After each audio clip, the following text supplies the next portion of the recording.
Though we have developed an entire list of rules for taking derivatives, we're still missing something very important, and it's essentially how to take the derivative of a composition of functions. Look at this first example here. We're trying to take the derivative of sine of the quantity x squared plus 1, right? So what we basically have here is one function inside of another. X squared plus 1 is inside of the sine function. Right, we don't have any rules for that yet. We have product rules, but note that this is not a product. This is one thing inside of another. Same thing with the second function here. We have a function 2x inside of the function e to the something. E to the x we could say, but that gets confusing because we have x and x. But we have an inner function, 2x, and an outer, e to the something. Right? We don't have a rule yet for that. That's what the chain rule does. It allows us to take the derivatives essentially of compositions of functions. So what is the chain rule? So the chain rule applies to a function, again a composition, so it says for y equals f of g of x. Right? You may even want to think of this as a composition, although I don't know if it makes it any simpler, but f composed with g, right, of x. That's what we're saying here. But here we have g of x inside of f of x. Then it tells us that the derivative dy dx is, okay, so f prime of the function g of x, we leave the inside alone and take the derivative of the outside, times g prime of x, the derivative of the inside. Okay, so let's be very clear with what's happening here. We first take the derivative of the outside. So first you have to identify which function is your inside function and which function is your outside function. So back to our first example here. For x squared plus 1, this would be our inside function. And then x squared plus 1 is our inside, and then sine is our outside function. And what this tells us here, what this chain rule tells us, is you take the derivative of the outside, okay, so outside derivative, times the derivative of the inside. So we'll say inside derivative. Okay, and this is essentially the shorthand way of saying the chain rule, the derivative of the outside times the derivative of the inside. Again, the derivative of the outside times the derivative of the inside. So that's a nice way to encode the chain rule mentally. The thing that kind of misses is that you need to leave the inside function alone when you take the derivative of the outside. And all this will become clear when we dive into a whole slew of examples. But let's just note that when we do the derivative of the outside function, we leave the inside function alone. We don't do two things at once here. You leave the inside function completely untouched, and then we multiply times the derivative of that inside function. This version of the chain rule is even a little busy for my taste, so let's condense it even further. Here we go. And this is the version that I'll probably most likely reference moving forward. I like it because it's very concise. It just says f of u prime is f prime of u times u prime. That really sums it up. The same thing happens here. We have the derivative of the outside times the derivative of the inside, and when we first take that outside derivative, we leave the u alone on the inside. The chain rule is going to be our bread and butter from here on out with derivatives, right? I would say almost every derivative we do from this point on will probably require the chain rule. Maybe not every derivative, but most of them. So let's try it on for size here, see how it works. Let's go back to our examples. Okay, we have the derivative with respect to x of sine x squared plus 1. Okay, we've identified the outside function as sine, the inside function as x squared plus 1. So we do the derivative of the outside, derivative of sine is cosine, and then we leave the inside alone. That's one of the biggest mistakes with the chain rule. People try to do all their derivative in one step. See how I just left that alone? I'll say the inside is untouched. All right, so we did the derivative of the outside, cosine, sine became cosine. Now we multiply it, so times, you can put the dot, you don't have to put the times dot, the derivative of the inside. Okay, our inside is x squared plus 1. That derivative is 2x. Right, then maybe we want to clean this up a little bit, but we're done. Let's just write it a little bit more directly here. 2x times cos of the quantity x squared plus 1. And there is the derivative as a result of the chain rule. Let's try that second example. Okay, here we have d by dx of e to the 2x. So we're taking the derivative of e to the 2x. Well, our inside function is 2x. The outside function is e to the x, or e to the something. So let's do it. Chain rule tells us we have the derivative of the outside. Well, the derivative of e to the x is e to the x. So it's not e to the x though, it's e to the whatever is here. We're gonna treat this as the inside here.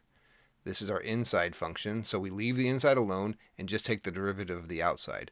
Well, the derivative of e to the something is e to the something. So we simply write this as e to the 2x again times the derivative of the inside. Well, the derivative of 2x is 2. And there is the derivative of the whole function. Clean it up, make it look nice. 2 e to the 2x. One of the biggest mistakes I see with e to the 2x is people trying to use the power rule on it. Remember, the power rule only works when you have x in the base. So if we had something, that's the wrong, okay, there we go, x squared or something like that, then we could do the power rule. So that would become 2x, right? There's the derivative. But e to the 2x, we do not do something like 2e to the x or something like that. That is definitely not the case, right? We need to use the chain rule on that, but it's tempting to try to use the power rule, so just be careful with that. The power rule only works when we have x in the base, not x in the exponent.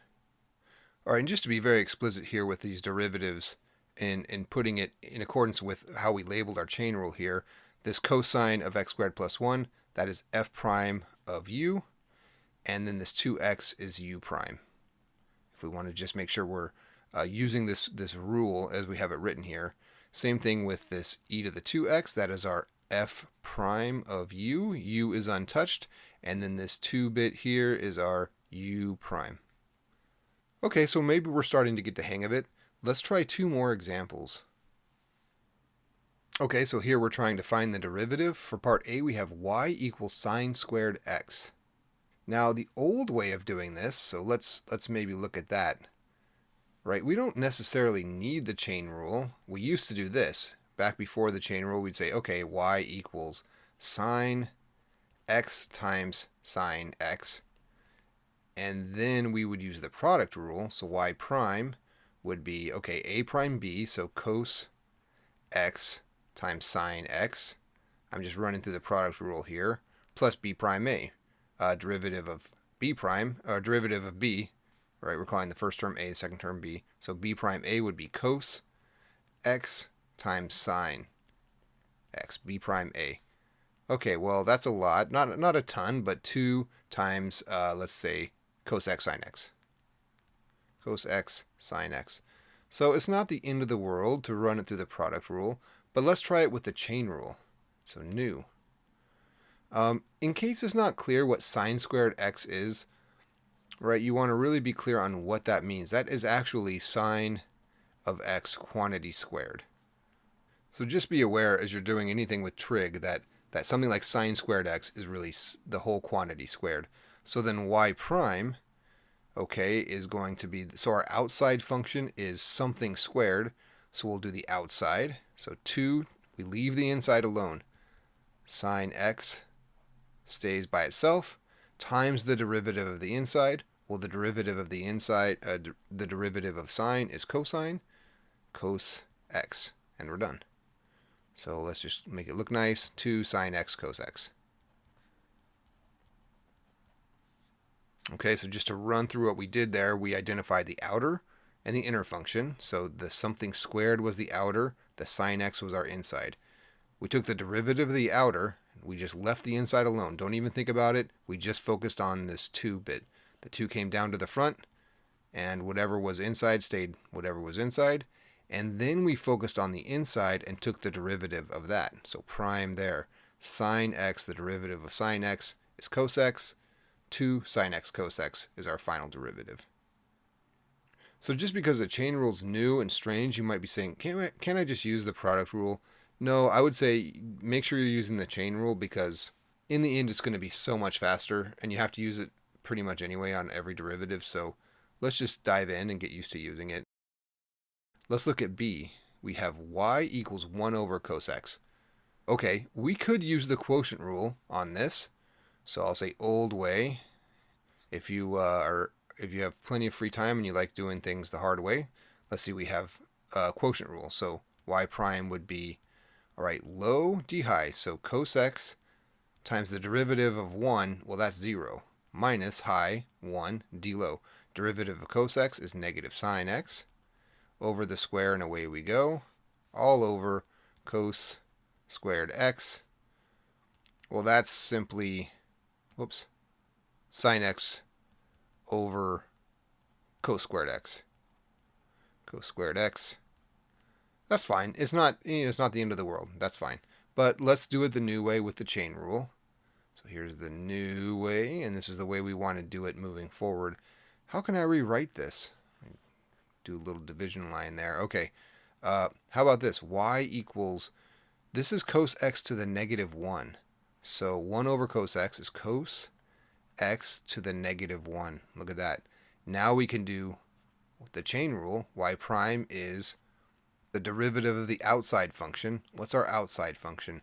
Our outside function is something to the negative 1 power. We don't know what that is.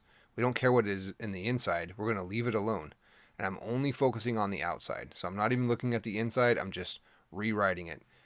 But I'm focusing on this outside derivative, so I'm using the power rule. Negative 1 times whatever was inside to the negative 2. Well, what was inside? It was cos x. Now we multiply that by the derivative of the inside. Derivative of cos x is negative sine x again. And we're good to go. Let's just clean it up a little bit. We have negative times a negative, that equals positive. So I'm running out of room. Sine x over cos squared x. Same thing we got before. In the end, the chain rule is going to be much faster. So I try to make it a rule, to myself at least, to never use the quotient rule when I could use the chain rule instead.